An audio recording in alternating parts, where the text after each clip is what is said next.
Google web master tool क्या है, मैं थोड़ा बहुत उसके बारे में कॉम्प्रिहेंसिव बताता चलूँ। अगर मैं गूगल वेब मास्टर वैसे ही लिखता हूँ तो इसके बारे में आपको क्या मिलता है।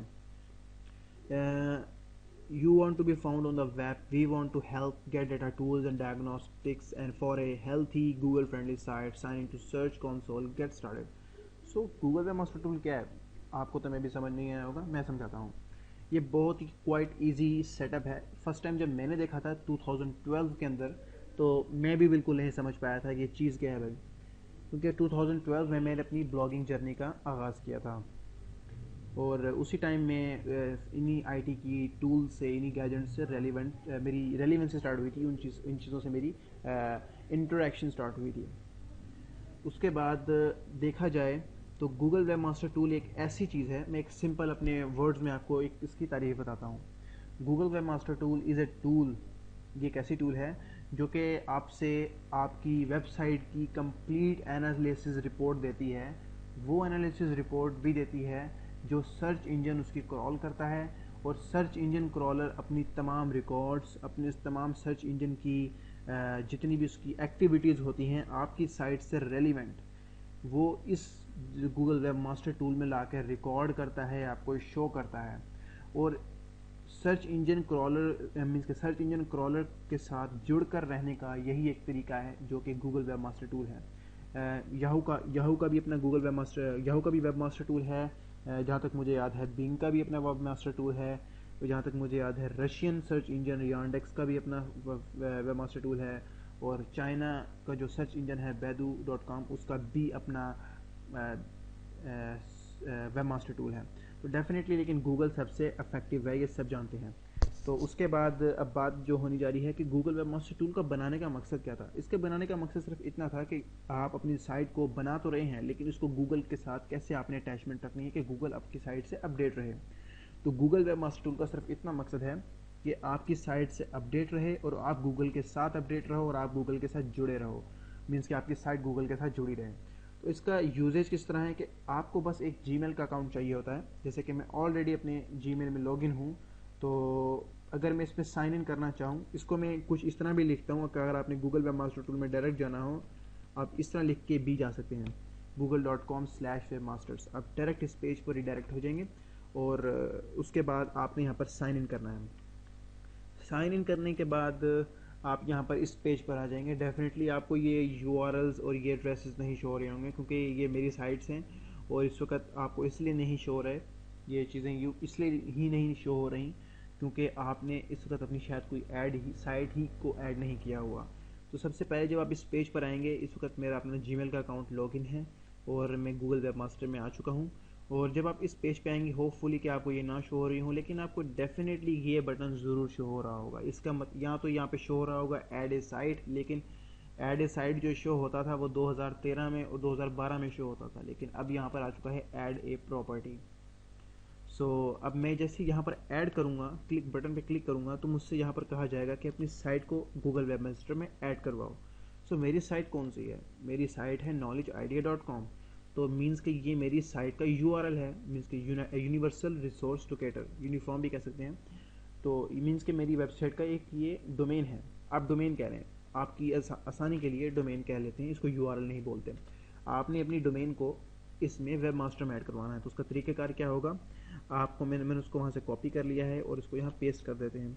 लेकिन एक और चीज़ देख लेते हैं कि गूगल यहाँ पर क्या गाइड कर रहा है। गूगल कह रहा है कि आपने अपने डोमेन को ऐड तो करवाना है, लेकिन साथ में किस तरीके से ऐड करवाना है। आपने लिखना है HTTP, आगे ये बैकस्लैश, उसके बाद www. उसके बाद अपने knowledgeid.com लिखना है। मीन्स कि पूरा फॉर्मेट आपकी किस तरह का होना चाहिए। फिर आप जब इसको कंटिन्यू करेंगे तो आपसे कुछ पूछा जाएगा, लाइक मैं आपको दिखाता हूँ। मैं इसको कंटिन्यू करता हूँ, सिर्फ आप लोगों के लिए दोबारा से कंटिन्यू करता हूँ। तो इस वक्त मेरी ये साइट ऑलरेडी ऐड है, तो उसने मुझसे स्टेप्स के बारे में नहीं पूछा है। मैं वापस सर्च कंसोल में जाता हूँ, तो यहाँ पर मैं देखता हूँ कि ये देखिए, आप देखेंगे कि ये ऑलरेडी यहाँ पर ऐड है। लेकिन लेट्स सपोज मैं एक एग्जाम्पल साइट ऐड करता हूँ, HTTP। आपने अपनी साइट ऐड करनी है, मैं बार बार रिपीट कर रहा हूँ कि आपने अपनी साइट ऐड करनी है। मैं यहाँ पर demo.com, जो कि सिर्फ और सिर्फ डेमो दिखाने के लिए आपको दिखा रहा हूँ, मैं इसको ऐड करता हूँ demo.com। अब इसके आगे प्रोसीजर कुछ और होगा, क्योंकि ऑलरेडी मैं यहाँ पर ऐड कर चुका हूँ अपनी साइट, तो आपको वो नज़र नहीं आया, लेकिन जो आप अपनी डोमेन ऐड करेंगे तो ये सारा पेज आपको नज़र आएगा। इस तरह का प्रोसीजर आएगा। इसको बोलते हैं कि गूगल वेब मास्टर में आपने अपनी डोमेन की वेरिफिकेशन देनी है कि आप ही इसके ओनर हैं, कोई और इसका ओनर नहीं है। मीन्स कि जैसे कि demo.com है, ये मेरी साइट नहीं है, तो मैं इसकी वेरिफिकेशन नहीं दे सकता। इसकी वेरिफिकेशन का स्टेप कुछ इस तरीके से होता है कि पहला स्टेप तो ये आपके पास होता है कि आपने इस HTML फाइल को डाउनलोड करना है। मैंने अभी इस पर क्लिक किया तो डाउनलोड में ये आ चुकी है। अब इस फाइल को मैंने अपनी होस्टिंग के रूट पब्लिक HTML में जाकर मैंने इसको अपलोड करना है, जहाँ पर ये मेरी वेबसाइट अकर करती है। मीन्स कि इस वेबसाइट की रूट डायरेक्टरी में मैंने इसको अपलोड करना है। ठीक है, और दूसरे भी काफ़ी तरीके हैं। पहला तरीका तो ये जो तरीका है ये मेरे लिहाज से रिकमेंडेड है। मैं आपको यही रिकमेंड करूँगा कि आप इस पे ही प्रेफर करें कि इस फाइल को अपलोड करें। पहला जैसे किसने बताया कि इसको डाउनलोड करना है, फिर दूसरे स्टेप में आपने इस फाइल को अपलोड करना है। किस पे अपलोड करना है? इस डोमेन के ऊपर अपलोड करना है, इसके रूट डायरेक्टरी पे। उसके बाद जब ये अपलोड हो जाएगी तो आप की डोमेन के साथ उसने इस फाइल का ये जो नाम है ये जोड़ दिया है आगे, और जब आप इसको क्लिक करेंगे तो आपकी फ़ाइल दिखेगी। उसके बाद जब आप इस वेरीफाई पे क्लिक करेंगे तो डेफिनेटली 4 स्टेप के बाद आपकी साइट को अगर इसने वेरीफाई कर दिया, यानी कि आपकी साइट पर ये आपकी साइट की रूट डायरेक्टरी में अगर ये फाइल अवेलेबल हुई, तो आप इस वेब मास्टर में आप इस डोमेन के ओनर बन जाएंगे। मीन्स की वेरिफिकेशन हो जाएगी और आपको इस डोमेन की गूगल सर्च इंजन जो भी एक्टिविटीज़ होंगी उसकी इत्तला देता रहेगा। ठीक है, ये क्वाइट ईजी स्टेप है, बहुत ईजी स्टेप है। मैं आपको ये दिखाता हूँ किस तरीके से किया जाता है। लेकिन अल्टरनेट मेथड क्या है? यहाँ पर बड़े अल्टरनेट मेथड है। मीन्स कि आप HTML टैग ऐड कर सकते हैं। ये बहुत लोग करते हैं। मैटर नेम ऐड करना होता है, आपने जिसको कॉपी करें, और ये आपसे कहा जा रहा है कि आप अपनी वेबसाइट की इसके हेड सेक्शन में, मीन्स के बॉडी का टैग स्टार्ट होने से पहले इसको ऐड कर लें। ये बहुत ही क्वाइट ईजी स्टेप है, लेकिन मैं इसलिए इसको रिकमेंड नहीं करता हूँ कि समटाइम्स ऐसा होता है कि आपके कोई थीम शीम चेंज होते हैं तो ये वहाँ पर अवेलेबल नहीं होता है, तो ये वहाँ पर प्रॉब्लम कर सकता है। लेकिन जो HTML फाइल होती है उसका कोई थीम से रैली में कोई ताल्लुक़ ही नहीं होता, तो वो हमेशा वहीं पड़ी रहती है। बेशक आप 1000 थीम चेंज कर लें, जो मर्ज़ी कर लें, वो रूट डायरेक्टरी में पड़ी रहती है। दूसरा तरीका ये है कि अपने डोमेन नेम के थ्रू जो भी आपका प्रोवाइडर है यहाँ से आप चूज़ करें उसको। बाकी ये जो तरीके हैं ये मैं इतना प्रेफर नहीं करता। सिर्फ जो 2 तरीके रिकमेंडेड हैं, एक तो आप जो कर सकते हैं एक HTML की वेरिफिकेशन है, और या फिर HTML टैग की, ये जो टैग मेटा टैग है। मैं आपको HTML की वेरिफिकेशन दिखाऊंगा और इसकी भी दिखाऊंगा, दोनों तरीके से। अब जैसे कि हम देख रहे हैं कि मैंने इसको डाउनलोड कर लिया है। अब ये डाउनलोड फाइल आ चुकी है मेरे पास, डेफिनेटली आ चुकी है। अब इसको किस तरीके से मैंने अपलोड करना है, इसके 2 तरीके हैं। लाइक अगर मैं इस वक्त मैं यूज़ कर रहा हूँ फाइलज़िला, आपको पता होगा क्या चीज़ है। ये एक FTP क्लाइंट सर्वर है जो मेरी डोमेन को, मीन्स के मेरी होस्टिंग को मेरे डेस्कटॉप से कंट्रोल कर रहा होता है। मीन्स कि मैं अपने डेस्कटॉप पे जो भी चीज़ें हैं मेरे कंप्यूटर में मैं डायरेक्ट अपनी होस्टिंग में फेंक सकता हूँ, डाल सकता हूँ। ये मेरे कंप्यूटर की साइड है और ये मेरी होस्टिंग की साइड है। यहाँ से पकड़ के यहाँ फेंकूँगा तो इसका मतलब मेरे कंप्यूटर से यहाँ पे होस्टिंग में चीज़ें जा रही हैं। ठीक है, सिंपल से स्टेप्स हैं और कोई बड़ी मुश्किल वाली बात नहीं है। अब ये आप देख सकते हैं कि इस वक्त मैं यहाँ पर चला जाता हूँ होम पे। ठीक है, ये मेरी रूट डायरेक्टरी है, मीन्स के जो भी नॉलेज आइडिया की होती है। ठीक है, तो यहाँ पर मैंने वो फाइल को ड्रॉप करना है। अब मैं फ़ाइल की लोकेशन चेक करूँगा। मैं शो इन फोल्डर कर लेता हूँ, मुझे फ़ाइल दिखेगी यहाँ पर डेफिनेटली। फ़ाइल जो है ये पड़ी हुई है, मैं इसको ग्रैब करके डेस्कटॉप पे ले आता हूँ। ठीक है, ये फ़ाइल पड़ी हुई है। अब मैं इसको पकड़ता हूँ, फ़ाइल को ग्रैब करता हूँ, और ये मेरा कंप्यूटर था, मैं यहाँ पर फेंक देता हूँ। सिंपल सी बात। लेकिन यहाँ पर बता रहा है कि ऑलरेडी फ़ाइल एग्जिस्ट करती है, मीन्स कि मैं वेरिफिकेशन कर चुका हूँ। अगर मैंने वेरिफिकेशन फेंकनी होती और करनी होती है तो मैं इसको ऑलवेज पे क्लिक करके ये करता। ठीक है, लेकिन मैं ऑलरेडी मेरे पास अवेलेबल है मेरे पास ये फ़ाइल, तो मैं इसको ओवरराइट नहीं करूँगा। ठीक है, मैंने फ़ाइल ट्रांसफ़र स्किप कर दिया। अब आपने यही करना है कि आपने यहाँ से फ़ाइल पकड़ के इसमें फेंक देनी है अपनी रूट डायरेक्टरी में। जब वो इसमें चली जाएगी उसके बाद आपने सिंपली यहाँ पर आना और वेरीफाई पे क्लिक करना है। फिर जब आपका वेरीफाई हो जाएगा, ठीक है, और कंग्रेचुलेशंस लिखा आ जाएगा और आपने आगे कंटिन्यू करना है। ये तो हो गया वेरिफिकेशन का प्रोसीजर। अब आगे देखते हैं कि अब आगे कौन कौन से प्रोसीजर हैं। जब आपने वेरिफिकेशन कर लेंगे तो मैं दोबारा साइन कर देता हूँ। जब आप वेरिफिकेशन कर लेंगे तो आपकी डोमेन बिल्कुल इसी तरीके से यहाँ पर नज़र आएगी। मैं यहाँ पर एक्चुअली जब मैंने उसको ऐड किया demo.com को तो ये यहाँ पर आ चुका है, लेकिन मैं इसको मैनेज प्रॉपर्टी में जाकर डिलीट प्रॉपर्टी कर देता हूँ क्योंकि ये मेरी प्रॉपर्टी है ही नहीं। तो उसके बाद मैंने इसको डिलीट कर दिया है। अब मेरे प्रॉपर्टी जो है वो knowledgeid.com है, तो मैं इसमें जाऊँगा। अब ये सारे ऑप्शंस क्या क्या हैं इनके बारे में थोड़ा डिटेल पढ़ते हैं, मैं थोड़ा बहुत आपको बताता चलूँगा साथ साथ, और ये एसईओ में बहुत मददगार साबित होंगे। जैसे कि आप देख सकते हैं यहाँ पर काफ़ी ऑप्शंस की अवेलेबिलिटी है, और पहला ऑप्शन जैसे कि आप देख सकते हैं यहाँ पर मैसेज है, मीन्स कि अगर कोई भी एरर हुआ, कोई भी चीज़ हुई तो आपको सबसे पहले यहाँ पर मैसेज आएगा। जैसे कि आप देख सकते हैं न्यू वेरीफाइड ओनर, जब मैंने फर्स्ट टाइम क्या, मैंने कई दफ़ा मैं इसको अप्रूव कर चुका हूँ, इसमें कई दफ़ा प्रॉब्लम्स आती थी, मैंने इसको वेरीफाई करवाया था इस वेब मास्टर के अंदर, इस डोमेन को knowledgeid.com को, उसका कई मैसेज आया हुआ है, आप देख सकते हैं कि ये मैसेज लिखा हुआ है। मैं वापस चला जाता हूँ, फिर उसके बाद ये मैसेज आए हुए हैं, ये सारे के सारे वेब मास्टर के मैसेजेस हैं। जब भी कोई आप एक्टिविटी करेंगे तो ये मैसेज आपको डालेगा कि फेंकेगा, आपको ड्रॉप करेगा आपके इनबॉक्स के अंदर। ये आपके वेब मास्टर का इनबॉक्स बना हुआ है, मैसेज इनबॉक्स।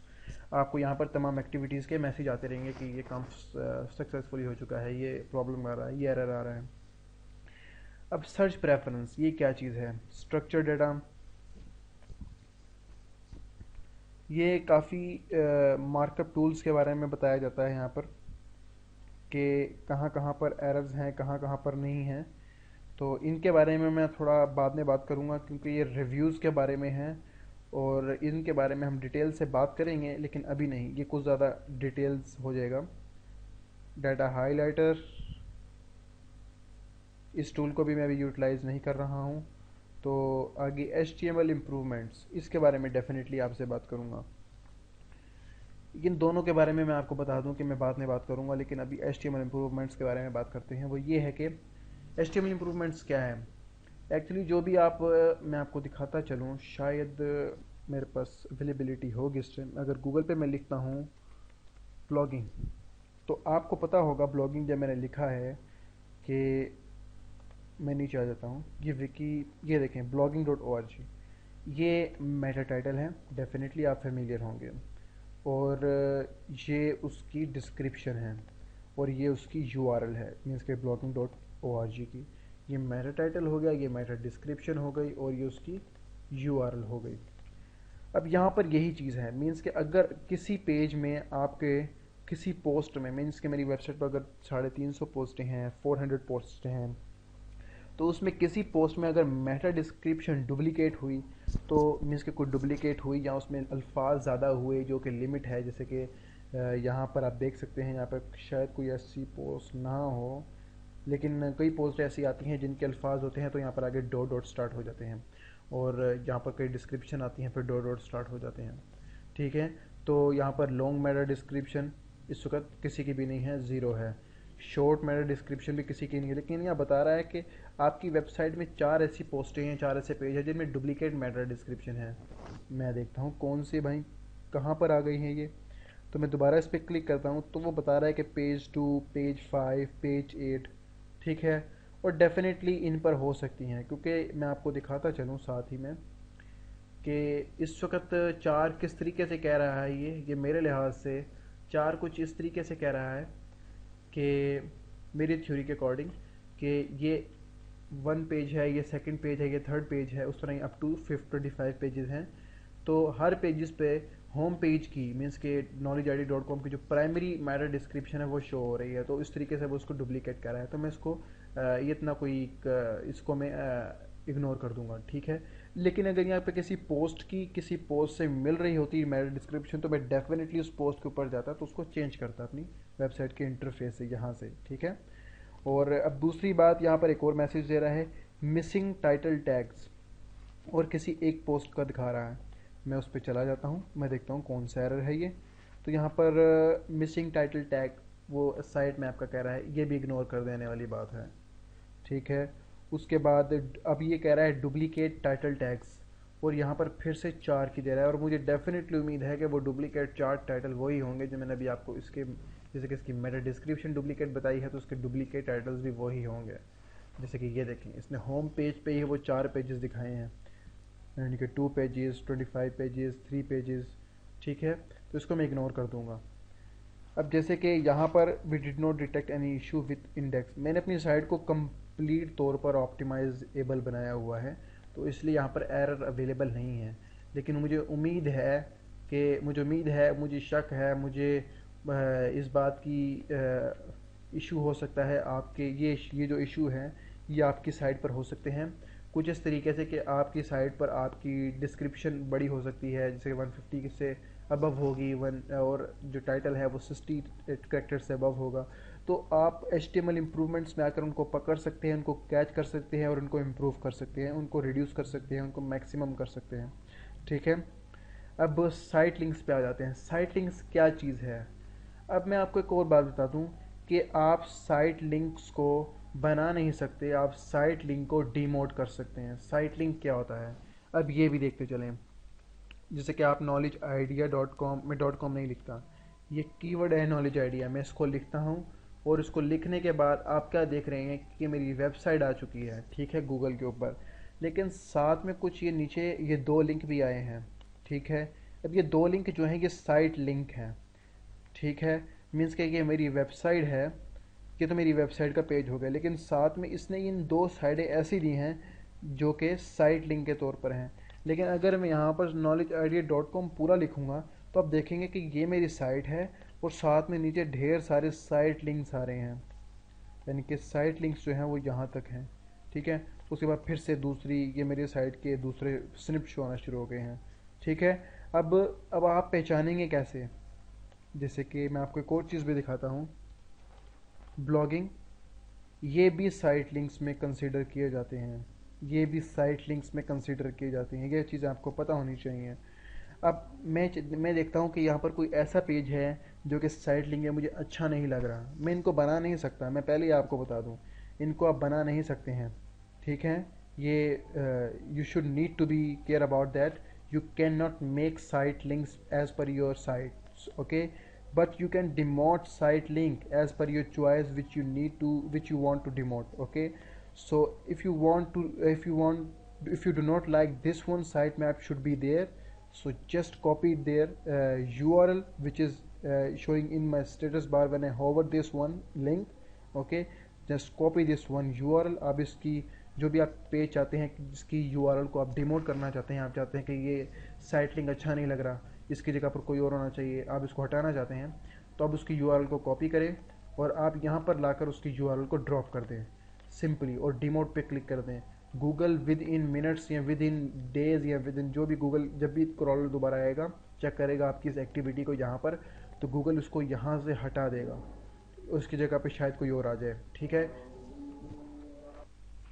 अच्छा, तो यहाँ पर आप इनको डिमोट कर सकते हैं, किसी भी एक URL को आप पकड़ें और जस्ट उस साइट लिंक को, जैसे कि उन्होंने यहाँ पर लिखा भी हुआ है कि आपने यहाँ पर डिमोट दिस साइट लिंक, यानी कि ये डेफिनेटली साइट लिंक्स में आप हर साइट लिंक को डिमोट कर सकते हैं जिसको आप नहीं चाहते कि यहाँ पर होना चाहिए।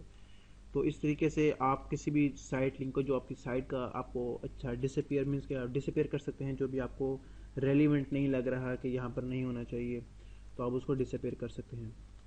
ये बहुत क्वाइट और इजी वे है किसी भी साइट लिंक को डिमोट करने का। और उसके बाद ये सेक्शन सर्च अपीयरेंस का हो चुका और अब मैं साइट सर्च ट्रैफिक पे चलता हूँ। ये बहुत इम्पोर्टेंट स्टेप है सर्च ट्रैफिक का, जिसमें आपको आपकी ट्रैफिक जो सर्च इंजन पर इम्प्रेशंस और क्लिक्स पड़ रहे होते हैं उसकी एनालिटिक्स, उसके एनालिसिस यहाँ पर अवेलेबल होते हैं। जैसे कि आप देख सकते हैं कि यहाँ पर मैं अपनी साइट का डाटा शेयर नहीं कर सकता, तो मैं ज़रा इसको नीचे शायद ना ही लेके जाऊँ, तो जैसे कि यहाँ पर आप CTR देख सकते हैं, इम्प्रेशंस देख सकते हैं, यहाँ पर वो कीवर्ड्स और वो पेजेस की स्पेसिफिक कीवर्ड शो होते हैं जिन पर आपके सबसे ज़्यादा क्लिक्स लग रहे होते हैं, जिन पर आपके सबसे ज़्यादा वो इम्प्रेशंस पड़ रहे होते हैं सर्च इंजन में, यहाँ पर आप उनको देख सकते हैं। लिंक टू योर साइट, ये बहुत इंपॉर्टेंट स्टेप है, ये आपको भूलना नहीं चाहिए। आपकी साइट से जो साइट्स लिंक्स होती हैं या फिर आपकी साइट से, जैसे कि आप देख सकते हैं कि who link the most, google.com से 515 पोस्टेड लिंक होंगी मेरी, और knowledgeidea.info ये भी कोई साइट है जो कि 532 यहाँ पर आ रहा है, लेकिन आई थिंक ये कोई साइट है जो कि रेप्लिकेशन कर रही है अपनी तरफ से मेरी साइट की, लेकिन मेरा कुछ नहीं जा रहा है, इसका ही जा रहा है जो भी जा रहा है।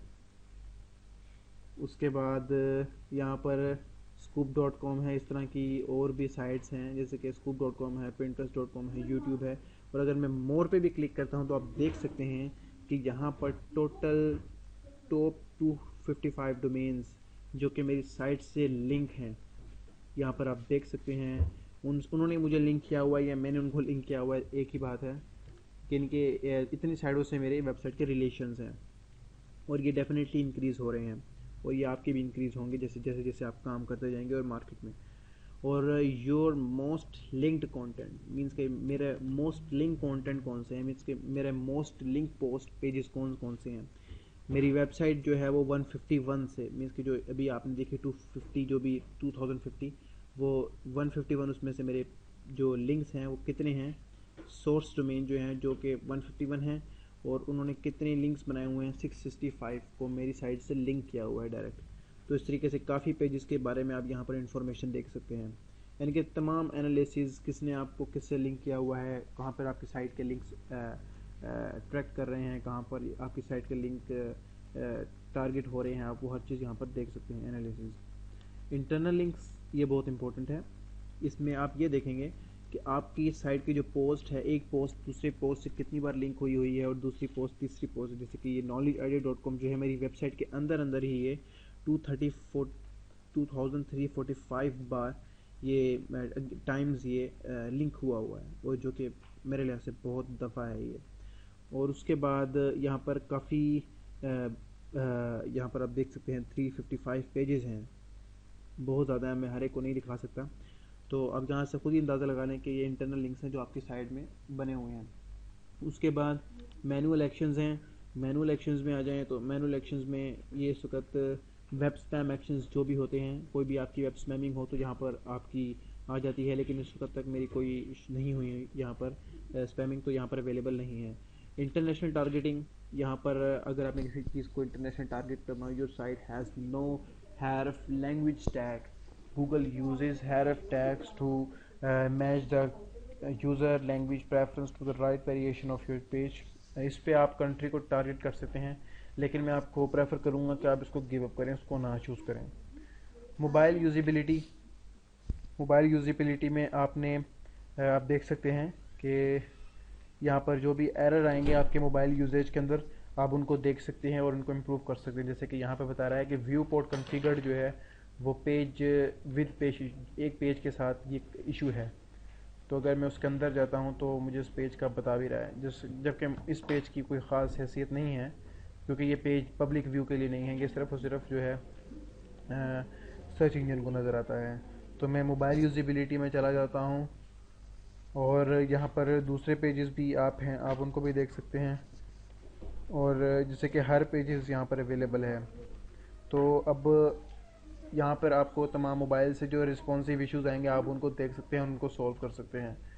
उसके बाद गूगल इंडेक्स, उसके बाद जितने भी इश्यूज़ यहाँ पर मोबाइल में आएंगे, व्यू पोर्ट में, उसके रिस्पॉन्सिव में, उसके लेआउट में, तो यहाँ पर आप उनको देख सकते हैं और उनको रिजॉल्व कर सकते हैं।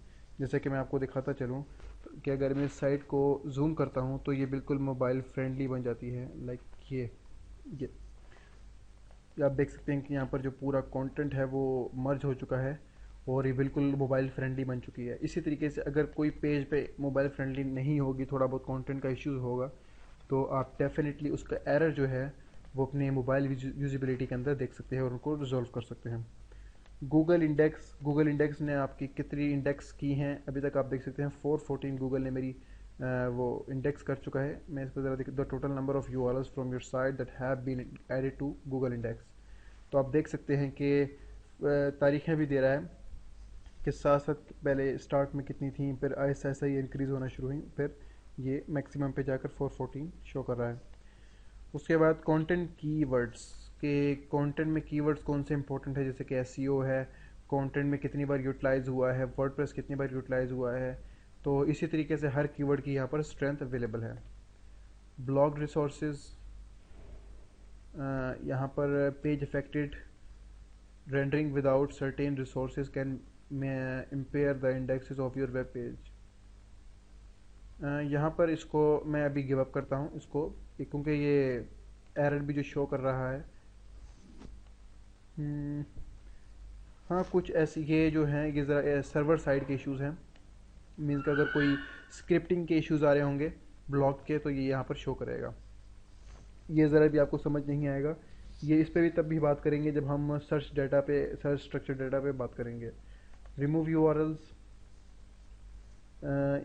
इसको भी अभी हम गिव अप कर देते हैं, क्योंकि अभी जो हम बात करना चाह रहे हैं वो ज़रा एसईओ से रेलिवेंट है और उसको भी हम बाद में डिस्कस करेंगे। क्रॉल में आ जाते हैं। क्रॉल एरर्स मीन्स कि अगर किसी भी सर्च इंजन के क्रॉलर को आपकी कोई भी साइट के कोई भी मीन्स कि अगर नहीं मिलता आपका कोई भी पेज, या क्रॉलिंग करते हुए कोई एरर अकर होता है, तो वो इसको इधर शो करेगा। और हर तरह का यहाँ पर एरर अवेलेबल होगा, जैसे कि डेस्कटॉप का एरर यहाँ पर है, जैसे कि वो बता रहा है कि डेस्कटॉप के अंदर कोई भी एरर अवेलेबल नहीं है, मीन्स कि डेस्कटॉप के व्यू पर किसी भी यूआरएल में कोई एरर नहीं है। और यहाँ पर सॉफ्ट 404 एरर है, फिर नोट फाउंड एरर है। नोट फाउंड में अगर वो एरर कोई दे रहा है तो मे बी वो एरर्स होंगे जो पेज आप जो रिमूव कर चुके हैं, या जिन पेजेस को आप ख़त्म कर चुके हैं, या फिर जिन पेजेस के आप यूआरएल चेंज कर चुके हैं, तो उन पेजेस के आपको एरर दे सकता है। तो आप वक्त ब वक्त इनको विज़िट करते रहिए। जैसे कि ये पेज जो है, ये पोस्ट जो है, ये पहला एल्गोरिथम की वजह से मैंने इसको रिमूव कर दिया था। ये गेस्ट पोस्ट है। ये कंट्रीब्यूट का जो पेज था, इसके मैंने री यूआरएल किया था, मीन्स के री एडिट किया था इसकी यूआरएल को। तो अब ये यूआरएल पे कोई पेज अवेलेबल नहीं है, इस पर भी कोई पेज अवेलेबल नहीं है, लेकिन गूगल ने उतनी देर तक इन यूआरएल्स को क्रॉल कर लिया था। तो अब गूगल ने जब नेक्स्ट टाइम इसको क्रॉल किया है तो उसको वो अवेलेबल नहीं मिल रहे, तो उसने यहाँ पर ये सारे पेज शो किए हैं। लेकिन इनमें से मैक्सिमम पेजेस जो हैं वो मैंने ख़ुद भी डिलीट किए हैं, ख़ुद भी उनकी यूआरएल को री एडिट किया है। तो आप देख सकते हैं अगर कोई ऐसी यूआरएल हो जो आपने री एडिट ना की हो, उसके पेज फिर भी नज़र ना आ रहा हो, तो आप उसको चेक कर सकते हैं और उसको रिजॉल्व कर सकते हैं उस इशू को। स्मार्टफोन के अंदर देखें, स्मार्टफोन की व्यू पोर्ट से कौन से एरर आ रहे हैं, और फीचर फ़ोन के व्यू पोर्ट से कौन से एरर आ रहे हैं, आप उसको भी रिजॉल्व कर सकते हैं। और अब क्रॉल स्टैट्स पे चलते हैं। मीन्स कि क्रॉलिंग टाइम, जब क्रॉलर क्रॉलिंग कर रहा होता है, मीन्स कि पेज क्रॉल पर डे वो यहाँ पर शो करता है। जैसे कि पेज क्रॉल पर डे 895 यहाँ पर शो किया है इसने, इस डेट को इतने पेज क्रॉल किए आपकी साइट से। उसके बाद हर टाइम का यहाँ पर एरर क्रॉलिंग ये रिपोर्ट्स दे रहा होता है। ये आपकी पूरी क्रॉलिंग स्टैट्स मीन्स के क्रॉलिंग रिपोर्ट्स हैं जो कि हर डेट की, हर महीने की यहाँ पर अवेलेबल हैं। उसके बाद फेच एज गूगल, ये बहुत इंपॉर्टेंट स्टेप है। मीन्स कि कोई यूआरएल आपने देख रही हो कि गूगल उसको एक्सेस कर सकता है कि नहीं करता, आप उस यूआरएल को यहाँ पर ऐड कर सकते हैं। जैसे कि मैंने अपनी साइट पर कुछ यूआरएल्स हैं, उनकी कुछ ऐसी जगह हैं जिनको मैंने रेस्ट्रिक्ट किया हुआ है, और मैंने उनको robots.txt के थ्रू रेस्ट्रिक्ट किया हुआ है। जैसे कि मैं आपको दिखाता चलता हूँ कि robots.txt के थ्रू मैंने इनको रेस्ट्रिक्ट किया हुआ है, और वो किस तरीके से रेस्ट्रिक्ट किया हुआ है कि यहाँ पर आप देख सकते हैं कि ऑथर मीन्स के ऑथर जो पेज है साइड के ऊपर, लाइक यहाँ पर चले जाते हैं। ऑथर का जो पेज है वो यहाँ पर ये सर्वर के ऊपर कोई फाइल है ऑथर की, इनके फोल्डर है, उस फोल्डर को मैंने रोका हुआ है कि क्रॉल नहीं करना। जैसे कि आप यहाँ पर देख सकते हैं कि डाउनलोड्स का सर्वर के ऊपर फोल्डर है, और जैसे कि डाउनलोड के फोल्डर को अगर मैं एक्सेस करने की कोशिश करूँगा तो डायरेक्टली तो मैं एक्सेस नहीं कर सकता यहाँ से, लेकिन गूगल को मैंने इस चीज़ की इजाज़त भी नहीं दी कि गूगल सर्वर पे जो मेरा फोल्डर पड़ा हुआ है उसके अंदर उसको झांक कर देखे। तो अगर मैं देखना चाहता हूँ कि गूगल इसको एक्सेस कर सकता है कि नहीं कर सकता, तो मैं इसको फैच करूँगा। अगर फैच पे अगर उसने उसको एक्सेस नहीं किया तो उसका मतलब कि उस गूगल का क्रॉलर उसको एक्सेस नहीं कर पाएगा, मीन्स कि वो सेफ़ रहेगा, मीन्स कि वो किसी पब्लिक के लिए व्यू नहीं होगा। मैं इसको फैच करता हूँ, तो यहाँ पर फैच करने के बाद आप देखते हैं कि ये ब्लॉक किया हुआ है, और वो ब्लॉक बता रहा है किसके थ्रू किया हुआ है, robot.txt के, जो कि मैं आपको दिखा चुका हूँ कि मैंने यहाँ पे इसको डिसअलाउ किया हुआ है इसको। लेकिन वो अगर आपने देखना है कि robot.txt कैसे लिखी जाती है, कैसे बनाई जाती है, how to make robot.txt file, so you can watch the tutorial from my YouTube channel directly. So come back again, ये इसको मैंने आपको भी दिखाया है कि इसको ब्लॉक किया हुआ है, और आप हर उस यूआरएल को यहाँ पर एक्सेस करके देख सकते हैं कि गूगल इसको क्रॉल करेगा कि नहीं करेगा। ये robot.txt टेक्स्टर है, टेस्टर है। तो आप यहाँ पर इसको robot.txt को लिख भी सकते हैं, एडिट भी कर सकते हैं जो सर्वर के ऊपर है। ये सिंपल है, ये मैं आपको बाद में बताऊँगा जब मैं आपको robot.txt बनाना सिखाऊँगा, ठीक है। और साइट मैप में पिछले ट्यूटोरियल में बता चुका हूँ कि ये साइट मैप यहाँ पर सबमिट किया जाता है। आप मेरा पिछला ट्यूटोरियल SEO ट्रेनिंग पार्ट 14 देख सकते हैं साइट मैप सबमिशन के लिए। URL पैरामीटर्स ये भी बाद में डिस्कस किया जाएगा। सिक्योरिटी इश्यूज़, अगर आपकी साइट पर कोई भी मालवेयर या कोई भी वायरस या कोई भी हैकिंग का इशू होता है तो आपको यहाँ पर नोटिफाई किया जाएगा कि आपका ये इशू आ रहा है, इसको सॉल्व कीजिए। और पर्सनली आपको सजेस्ट करूँगा कि in errors, in security, in virus से बचने के लिए आप कोशिश करें कि आप अच्छी होस्टिंग परचेज़ करें। और अगर आपने अच्छी होस्टिंग परचेज़ करनी है तो आप मुझसे रिकमेंडेशन चाहते हैं तो आप मेरे फोरम पर मुझसे पूछ सकते हैं, और डेफिनेटली मैं कोशिश करूँगा कि आपको एज़ बेस्ट रिस्पॉन्स दे सकूँ, बेस्ट डिलीवरी दे सकूँ। अदर रिसोर्सेज में आप चले जाएंगे तो अदर रिसोर्सेज में काफ़ी ये टूल्स हैं जिनके ऊपर भी हम बाद में बात करेंगे, लेकिन ये बहुत प्रीशियस टूल्स हैं। मैं आपको पहले बताता चलूँ, ये बहुत प्रीशियस टूल्स हैं और इनके ऊपर डिस्कसली बात करेंगे। अभी जो मैंने बात की हैं वो इन ऑप्शंस के ऊपर हैं जो मैं अभी आपको बता चुका हूँ। सर्च ट्रैफिक के ऊपर, गूगल इंडेक्स के ऊपर, क्रॉल, ये सारी इंपॉर्टेंट है। ख़ासतौर पर सर्च ट्रैफिक के ऊपर आप अपनी साइट की सर्च इंजन से जो क्रॉलिंग में वो एनालिसिस रिपोर्ट्स होती हैं आप उनको व्यू कर सकते हैं। मुझे उम्मीद है कि आपको ये ट्यूटोरियल बहुत अच्छा लगा होगा, और अगर कोई भी क्वेश्चन या कोई क्यूरीज़ हैं तो आप मुझसे डेफिनेटली मेरे फोरम पर मुझसे पूछ सकते हैं। ये मेरे फोरम का एड्रेस है forum.knowledgeid.com। Just go to my forum, then please create topics and then drop your topic in relevant categories, then simply create topic. I will reply you definitely within the minimum time as I can. So thank you so much for watching this tutorial. Goodbye.